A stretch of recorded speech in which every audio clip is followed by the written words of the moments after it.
Olá, você está assistindo o canal Mormonismo Sem Censura. Meu nome é Marcelo Ribeiro e hoje vamos rever o processo de tradução do Livro de Mórmon. Mas antes, gostaria de convidá-lo a se inscrever no canal, se você ainda não fez. Basta clicar no botãozinho de se inscrever e clicar também no sininho ao lado dele. Assim, você será avisado sempre que novos vídeos forem publicados. Ah, e se você gostar do conteúdo deste vídeo, não se esqueça de curti-lo e compartilhá-lo com seus amigos e postá-lo no Facebook e outras mídias sociais. Bom, por gerações, a Igreja tem divulgado a história inspiradora de Joseph Smith traduzindo registros antigos, examinando minuciosamente um conjunto de placas de ouro antigas, como vemos na imagem na tela agora. Muitos membros fiéis se surpreendem ao aprender que praticamente todas as testemunhas oculares e participantes do processo contam uma narrativa muito diferente dessa. O ensaio da Igreja sobre o processo de tradução declara que revelação vem, entre aspas, de várias maneiras, fecha aspas, incluindo sonhos e visões. O ensaio sugere que Joseph Smith evoluiu em seu papel de tradutor, habilitando o uso de suas pedras de caça ao tesouro na tradução da Escritura Sagrada, o que supostamente seria mais conveniente do que os espetáculos anexados ao peitoral. A Igreja hoje confirma que Joseph Smith usou múltiplas pedras de vidente para traduzir as Escrituras e revelações, principalmente sua pedra marrom favorita, que ele usava regularmente para buscar tesouros enterrados. Joseph o Vidente, um artigo publicado no site LDS.org em 2015, contém a primeira imagem oficialmente publicada pela Igreja da pedra de Joseph Smith. Ele usou essa mesma pedra para ser pago como vidente para procurar tesouros enterrados, imediatamente antes de encontrar o Livro de Mórmon. A Igreja reconhece que, anos após o fato, Joseph Smith e seus associados começaram a usar o termo bíblico Urim e Tumim para se referir a quaisquer pedras usadas para receber revelações divinas, incluindo a pedra de caçar tesouros de Joseph. Assim, tal pedra é a mesma usada na tradução do Livro de Mórmon e tornou-se oficialmente um termo intercambiável com Urim e Tumim. A arqueologia era um campo novo e excitante no início do século XIX. Hugh Nibley, um estudioso apologista da Igreja, ironicamente disse o seguinte, abre aspas, o ar de mistério e romance que sempre cercou as coisas egípcias nunca deixou de atrair enxames de malucos, cultistas, acadêmicos menos educados, especialistas autocertificados e charlatões exóticos. Fecha aspas. Parece apropriado nesse contexto que Joseph Smith afirmasse que as placas de ouro foram escritas em algum tipo de língua egípcia, que era uma língua completamente desconhecida na época. Na verdade, até onde eu saiba, egípcio reformado continua sendo uma língua desconhecida, pois nenhum artefato ou documento contendo tal idioma jamais foi localizado no Velho Mundo nem no Novo Mundo até hoje, 12 de junho de 2019. O Livro de Mórmon começa com a história da família de Lehi, que fugiu de Jerusalém no ano 600 a.C., e enfatiza os registros importantes que eles levavam consigo. Os vários conjuntos de placas mencionados continham a história de um povo que teriam sido escritos em sua língua nativa. A sugestão de que esses primeiros colonizadores americanos usaram alguma variante da língua egípcia em vez de sua língua natal, o hebraico, que é extremamente bem documentada, cria sérios problemas para a credibilidade da história. É fácil justificar que escrevendo em egípcio se economizaria espaço, ainda mais quando se tinha a crença errada da época de que os símbolos egípcios poderiam encapsular frases ou até mesmo parágrafos inteiros. Contudo, precisamos lembrar que uma civilização poderosa e avançada como a dos nefitas não deveria estar preocupada com espaço nas placas, pois eles deveriam ter bibliotecas inteiras de escritos de seus profetas e demais escritores. A preocupação com o espaço nas placas se aplicaria mais razoavelmente a Moroni, que ficou sozinho vagando pelo deserto e carregando os registros consigo. Para isso, os nefitas teriam que ter preservado a língua dos egípcios, que foram os captores de seus antepassados, como a segunda língua por 1000 anos, para só então ser utilizada por Mórmon, que mesmo não tendo falta de placas ao escrever, teria feito registro em egípcio reformado para que eles coubessem em poucas placas e pudessem ser carregadas por seu filho Moroni depois da extinção dos nefitas. A imagem inspiradora que você vê agora de Joseph Smith estudando abertamente as placas de ouro representa a história com a qual a maioria dos membros da igreja cresceu até muito recentemente. Após um exame mais aprofundado, torna-se evidente que a narrativa tradicional envolvendo os espetáculos, intérpretes, arcos, peitoral, urim e tumim e cortinas merece um maior escrutínio, para se obter uma compreensão mais completa de quem disse o quê. Quando, de fato, todas as testemunhas de primeira mão descrevem o processo como tendo Joseph pegando um chapéu e colocando a pedra de vidente dentro dela e enterrando seu rosto no chapéu para bloquear a luz, dessa forma. Então, assim, ele traduziu todo o livro de Mórmon que conhecemos hoje. Enquanto as declarações originais de testemunhas oculares permaneceram relativamente consistentes, a narrativa posteriormente popularizada na igreja se confunde à medida que novas terminologias, como por exemplo Urim e Tumim, se entrelaçam na narrativa anos mais tarde. A maioria das evidências que apoiam a narrativa tradicional da tradução vem de fontes de segunda mão ou citações de terceiros, ao invés de declarações contemporâneas do pequeno grupo que participou no processo.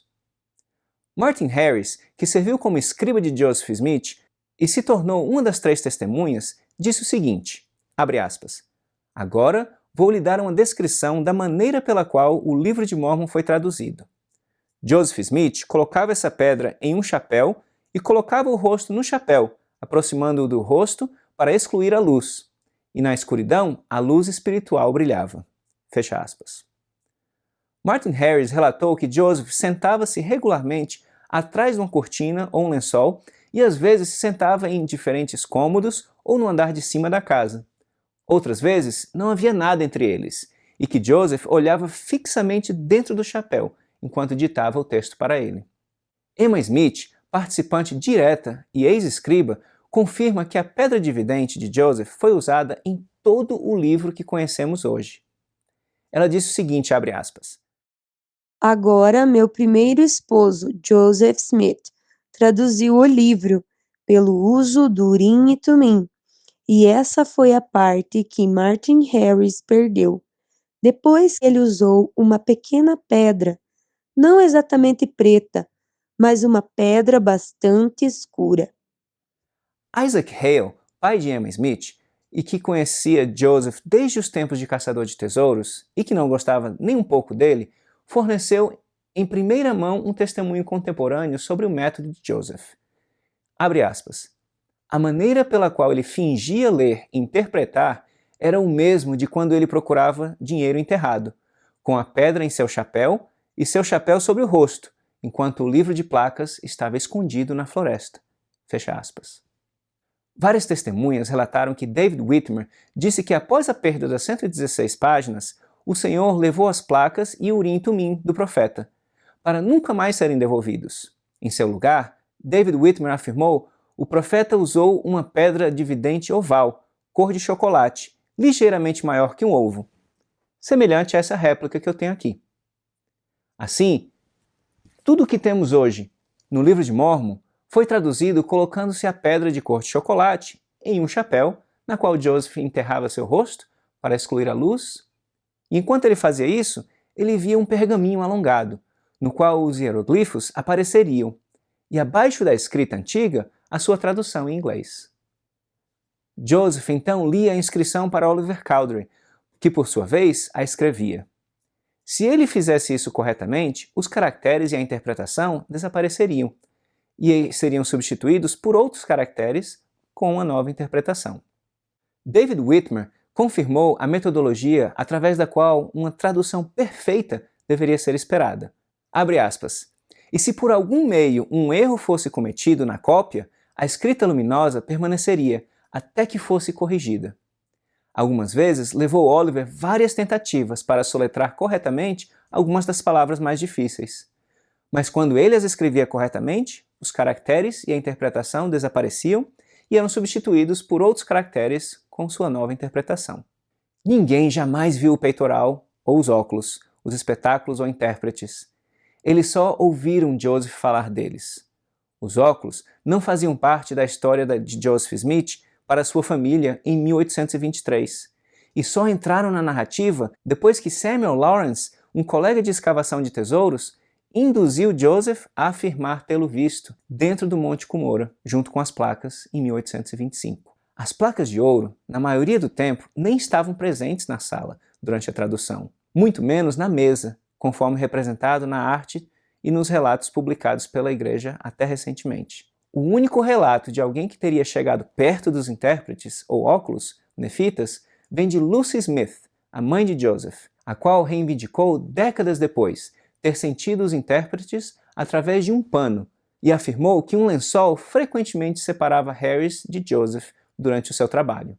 Este breve esforço inicial com Harris parece ser a única vez em que se sugeriu que os óculos tenham sido usados. Os membros da igreja atual e das futuras gerações irão ouvir uma história muito diferente dos líderes da igreja, os quais se referirão a um texto inspirado ao invés de traduzido. Um excelente exemplo inclui a matéria intitulada Por que o ditado do livro de Mórmon de Joseph Smith é simplesmente de cair o queixo?, publicado na edição de novembro de 2018 da revista LDS Living. A igreja está sutilmente mudando a narrativa para as futuras gerações, esquentando a água pouco a pouco para não espantar o sapo. Contudo, para muitos membros fiéis que passaram a vida defendendo a tradução de Joseph Smith das placas reais, isso representa uma reviravolta significativa. O termo Urim e Tumim, nos relatos modernos, em conexão com a tradução do livro de Mórmon, é anacrônico. Não importa a que objeto ele esteja se referindo. Os membros no início da igreja, em 1830, só conheciam dois termos: intérpretes, que eles usavam para os espetáculos nefitas, usados na tradução das 116 páginas perdidas, e pedras de vidente, que se referia à pedra marrom que Joseph encontrou quando jovem. Em sua história, em 1832, Joseph Smith limitou-se a afirmar, abre aspas, o Senhor preparou óculos para ler o livro, portanto, comecei a traduzir, fecha aspas. O termo Urim e Tumim não era conhecido na igreja até 1833, quando W. W. Phelps especulou que os intérpretes poderiam ser o Urim e Tumim bíblicos. As pessoas então começaram a usar o termo para se referir à pedra de vidente. É instrutivo comparar o texto atual de Doutrina e Convênios 10, versículo 1, que hoje menciona o Urim e Tumim, ao seu texto original no Livro de Mandamentos, o qual não continha tal referência. Essa revelação foi alterada anos depois, para incluir as palavras Urim e Tumim, depois que a narrativa se popularizou. Muitas alterações das escrituras, como essa, foram feitas no começo da igreja, e eu as discutirei mais tarde em detalhe no futuro. A pedra de vidente branca que Joseph usou para traduzir os papiros egípcios do livro de Abraão também foi chamada de Urim e Tumim. Enquanto hoje a igreja tornou-se mais aberta sobre o uso das pedras de vidente por Joseph Smith, a realidade nem sempre foi essa. Algumas autoridades proeminentes da igreja negaram por muito tempo o uso das pedras de vidente por Joseph, até mesmo ensinando que tais histórias eram falsas e inventadas por anti-mormons. O apóstolo Bruce R. McConkie zombou da ideia das pedras de vidente, escrevendo o seguinte, abre aspas, em imitação da verdadeira ordem dos céus, pela qual os videntes recebem revelação de Deus através de um Urim e Tumim. O diabo dá suas próprias revelações para alguns de seus seguidores através de pedras de vidente ou bolas de cristal. O presidente Joseph Fielding Smith declarou, abre aspas, embora a declaração tenha sido feita por alguns escritores de que o profeta Joseph Smith usou uma pedra de vidente parte do tempo em sua tradução dos registros, e as informações apontam para o fato de que ele tinha em sua posse uma pedra, ainda não há nenhuma declaração autêntica na história da igreja que afirme que o uso de tal pedra foi feita nessa tradução. As informações são todas boatos, e pessoalmente não acredito que essa pedra tenha sido usada para esse propósito. A razão que eu dou para essa conclusão é encontrada na declaração do Senhor ao irmão de Jared, conforme registrado em Éter 3, versículos 22 a 24. Essas pedras, o Urim e Tumim, que foram dadas ao irmão de Jared, foram preservadas com esse propósito de traduzir o registro, tanto dos jareditas quanto dos nefitas. Não parece razoável supor que o profeta substituísse algo evidentemente sobre essas circunstâncias. Pode ter sido assim, mas é tão fácil que uma história desse tipo seja divulgada devido ao fato de que o profeta possuía uma pedra de vidente, que ele pode ter usado para outros propósitos. Fecha aspas. O termo pedra de evidência no livro Mormon Doctrine, de Bruce R. McConkie, diz o seguinte, Ver diabo, revelação Urim e Tumim, imitando a verdadeira ordem do céu, por meio da qual os videntes recebem revelações de Deus através de Urim e Tumim. O demônio dá suas próprias revelações a alguns de seus seguidores através de pedras de vidência ou bolas de cristal. Um exemplo dessa cópia da ordem verdadeira ocorre nos primeiros dias desta dispensação. Hiram Page tinha tal pedra e estava professando ter revelações para a edificação de Sião e o governo da igreja. Oliver Cowdery e outros foram fortemente influenciados por isso. Em consequência de Oliver foi ordenado por revelação. E também deverás procurar teu irmão, Hiram Page, em particular, e dizer-lhe que as coisas que ele escreveu por meio daquela pedra não procedem de mim, e que Satanás o iludiu. Joseph Fielding McConkie, professor de escrituras antigas da BYU e filho de Bruce R. McConkie, compartilhou o seguinte: o testemunho de David Whitmer claramente contradiz os princípios estabelecidos pelo Senhor nesta revelação de Doutrina e Convênio 9. Também está em desacordo com os testemunhos de Joseph Smith e Oliver Cowdery. Em nosso julgamento, o Sr. Whitmer não é uma fonte confiável sobre esse assunto. Somos inteiramente respeitosos e gratos pelo testemunho ao qual ele anexou seu nome como uma das 3 testemunhas da veracidade do Livro de Mórmon e sua origem divina. Isso, no entanto, não faz dele um testemunho competente do processo de tradução. Nós também, como inúmeros outros, somos testemunhas competentes da veracidade do Livro de Mórmon. Nosso conhecimento de como foi traduzido, entretanto, é limitado àquele que veio através dos canais ordenados pelo Senhor para esse propósito. Quanto à explicação de David Whitmer, deve ser lembrado que ele nunca olhou para o Urim e Tumim, nem traduziu nada. Seu testemunho de como o Livro de Mórmon foi traduzido é boato. Tal explicação é, em nosso julgamento, simplesmente ficção criada com o propósito de humilhar Joseph Smith e minar a validade das revelações que ele recebeu depois de traduzir o Livro de Mórmon. Finalmente, o testemunho de David Whitmer simplesmente não está de acordo com o padrão divino. Se Joseph Smith traduziu tudo o que está no Livro de Mórmon sem usar as placas de ouro, ficamos imaginando por que as placas eram necessárias em primeiro lugar. Isso tudo realmente me faz enxergar por uma nova perspectiva as alegações dos líderes da igreja ao incentivar os membros a não pesquisarem a história, chamarem algo de anti-mórmon ou falso. Eles podem estar tão enganados hoje quanto os profetas e apóstolos estavam no passado. Por isso, é nossa responsabilidade individual buscar conhecimento e sabedoria, e não depender exclusivamente desses homens. Há muito tem sido sugerido que o Livro de Mórmon foi uma tradução palavra por palavra, ou tradução restrita, e por uma boa razão. Emma Smith confirmou sua experiência em primeira mão no processo de tradução. Quando meu marido estava traduzindo o Livro de Mórmon, eu escrevi uma parte dele, enquanto ele ditava cada sentença, palavra por palavra. E quando ele chegava aos nomes próprios que ele não podia pronunciar, ou palavras longas, ele as soletrava, e enquanto eu as estava escrevendo, se eu cometesse um erro de ortografia, ele me parava e corrigia a minha ortografia. Embora fosse impossível ele ver como eu as estava escrevendo no momento. Quando ele parava, por qualquer motivo, a qualquer momento, quando voltasse a começar, começaria de onde parou, sem qualquer hesitação. À medida que as evidências se combinaram para ilustrar como o Livro de Mórmon se assemelha às abundantes obras e teologias do início do século XIX, no que se refere aos antigos nativos americanos, se fortalece a necessidade de teorias de tradução alternativas. Uma das teorias mais populares é a de que Joseph teria liberdade para escolher palavras e frases, e até mesmo expandir significativamente o texto além do seu estado original. Essa teoria é chamada de teoria da tradução livre, ou teoria da expansão. Vale a pena identificar como a perda das 116 páginas iniciais e a revelação relacionada a esse episódio, Doutrina e Convênio 3, reforçam o cenário da tradução restrita. Joseph disse ter sido instruído a não retraduzir o texto antigo por causa dos maus desígnios de seus inimigos em alterar os manuscritos e pegar Joseph em uma contradição. Se houvesse algum espaço para expansão ou uma tradução livre, Joseph não teria que se preocupar com essa possibilidade de ter diferença entre as duas versões.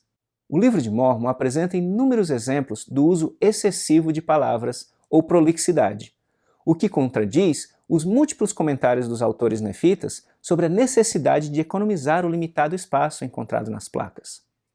Em Jacó 4, versículo 1, lemos o seguinte, abre aspas, "E não posso escrever senão poucas de minhas palavras, devido à dificuldade de gravá-las em placas." Fecha aspas.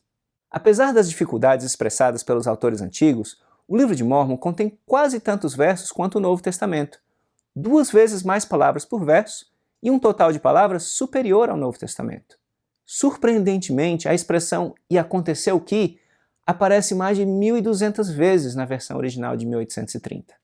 Ao considerar a possibilidade do Livro de Mórmon ter sido criado com uma livre narração de Joseph Smith, ao invés de considerá-lo uma tradução literal de um texto escrito de uma forma laborosa e limitada, como seria o caso dos profetas nefitas antigos, preocupados em economizar espaço nas placas de ouro, podemos entender melhor a prolixidade do texto. Como vemos um exemplo em Alma 24:19, que diz o seguinte, abre aspas, "E assim vemos que enterraram suas armas de paz, ou melhor, enterraram as armas de guerra em favor da paz." Fecha aspas. Se você fosse um escriba cuidadoso de um profeta antigo, preocupado com o espaço disponível nas placas, você teria escrito Alma 52:3 dessa forma? Abre aspas. "E aconteceu que o irmão de Amalequias foi nomeado rei do povo, e seu nome era Amoron. Assim, o rei Amoron, irmão do rei Amalequias, foi nomeado para reinar em seu lugar." Fecha aspas. Ou você usaria uma forma mais concisa, como por exemplo, abre aspas, "Amoron, irmão de Amalequias, foi designado rei para reinar em seu lugar." Fecha aspas. Mais um exemplo, dentre muitos outros, é Elamã 2, versículos 13 e 14. Abre aspas. "E eis que no fim deste livro, vereis que esse mesmo Gadianton veio a ser a causa da ruína, sim, da destruição quase completa do povo de Nefe. Eis que não me refiro ao fim do livro de Elamã, mas refiro-me ao fim do livro de Nefe, do qual tirei todo o relato que escrevi." Fecha aspas. Em vários lugares, o narrador parece esquecer o que havia ditado anteriormente, e é forçado a recorrer à circunlocução verbal. Se as palavras foram realmente resumidas por Mórmon, não haveria necessidade para isso, pois ele poderia facilmente ler o que já tinha escrito antes, e retornar e pegar o fio da meada. No entanto, tais lapsos seriam facilmente explicados por uma quebra no ditado à noite para recomeçar no dia seguinte, ou simplesmente um lapso na concentração de quem o ditava.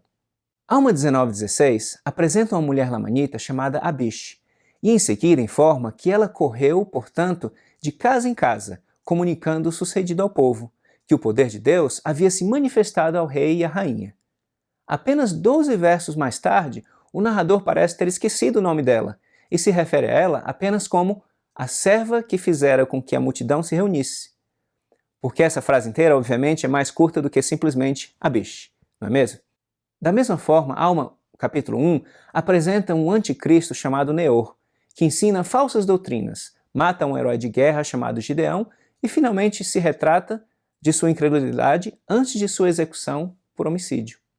No próximo capítulo, o autor parece esquecer momentaneamente o nome de Neor, e ao introduzir um novo personagem, Anlice, se refere a ele como alguém que pertencia à ordem do homem que matara Gideão com a espada e fora executado de acordo com a lei.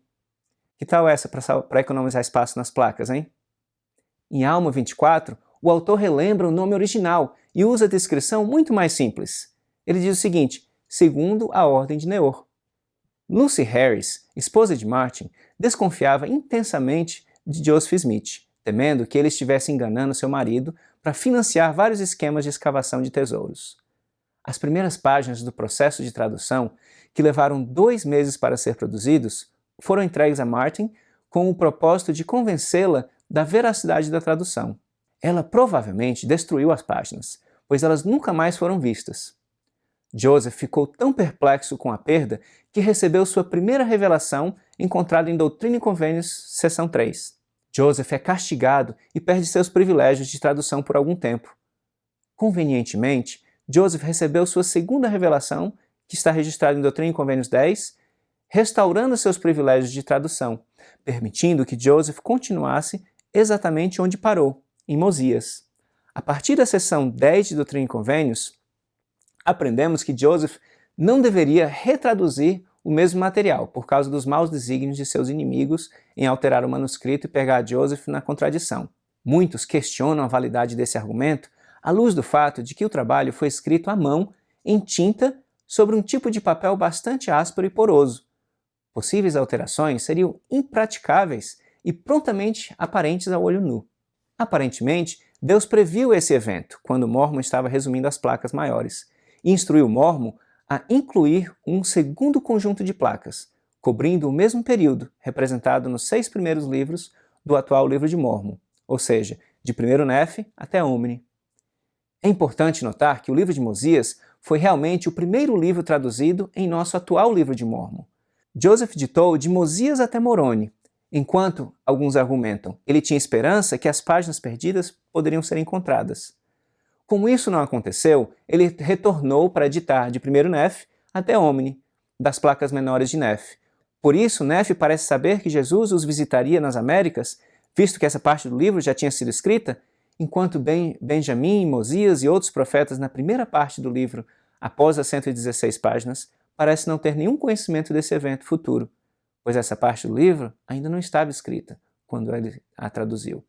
As páginas perdidas representam o livro de Leí, das placas maiores. O último livro escrito foi chamado As Placas de Mormon, com apenas 2 páginas e 18 versículos, onde Mormon convenientemente explica como ele insere as placas menores de Nefe em seu maior resumo das placas maiores. Mormon informa ainda ao leitor que Deus instruiu Nefe e os últimos profetas a manterem um conjunto duplicado de placas. Quanto ao tempo de tradução, é comum se exaltar o fato que seria impossível Joseph criar o livro de Mormon com 531 páginas em apenas 65 dias de trabalho de tradução durante um período total de 85 dias. Contudo, é preciso lembrar que Joseph não produziu uma história do nada. Foram pelo menos 6 anos, desde 1823, quando ele começou a contar histórias sobre a origem dos nativos americanos. Em uma biografia de seu filho, Lucy Mack Smith contou como, quando jovem, Joseph ocasionalmente nos dava alguns dos mais intrigantes recitais que poderiam ser imaginados. Ele descreveria os antigos habitantes deste continente, suas roupas, modos de viajar e os animais em que cavalgavam, suas cidades, seus edifícios, com todos os detalhes, seu modo de guerra e também seus cultos religiosos. Isso ele fazia com tanta facilidade que parecia ter passado toda a sua vida entre eles, disse Lucy Smith. Ao longo desses 6 anos, Joseph adaptou o mito comumente acreditado de que os nativos americanos eram descendentes dos israelitas, em uma trama elaborada, tomando emprestado pesadamente de várias fontes, incluindo o livro View of the Hebrews, escrito pelo pastor de Oliver Cowdery, a Bíblia e muitas outras fontes, como eu expliquei no vídeo anterior. Outros exemplos de autores que também produziram trabalhos impressionantes como o livro de Mormon seriam Pearl Curran, uma dona de casa sem instrução, atuando como médium espiritual, que ditou um romance de 325.000 palavras, 50.000 palavras mais do que o livro de Mormon, em 109 dias. O livro dela incluiu descrições vívidas e convincentes de povos antigos, bem como a linguagem e ortografia corretas. Outro exemplo é L. Ron Hubbard, o fundador da religião Scientologia. Como Joseph Smith, Hubbard era um visionário que buscava tesouros e tinha uma queda por contar histórias. Depois de abandonar a faculdade, ele começou uma carreira como romancista, durante o qual ele escreveu entre 75.000 e 100.000 palavras por mês. Destaque na lista da revista Smithsonian dos 100 americanos mais importantes, Hubbard escreveu 19 best-sellers do New York Times e atualmente tem mais de 250 milhões de cópias de seus trabalhos em circulação. Bem, meus amigos, por hoje é só. Eu espero que você tenha aprendido algo novo hoje sobre o processo de tradução do livro de Mormon. Não esqueça de curtir o vídeo e também de compartilhá-lo com seus amigos e familiares e nas redes sociais. Um abraço a todos e até a próxima! sem censura, mas com respeito. Se você gostou desse vídeo, lembre-se de curti-lo, se inscrever no canal e deixar seu comentário abaixo. Para mais vídeos como este, acesse um dos links que aparece na sua tela agora ou visite o canal Mormonismo Sem Censura.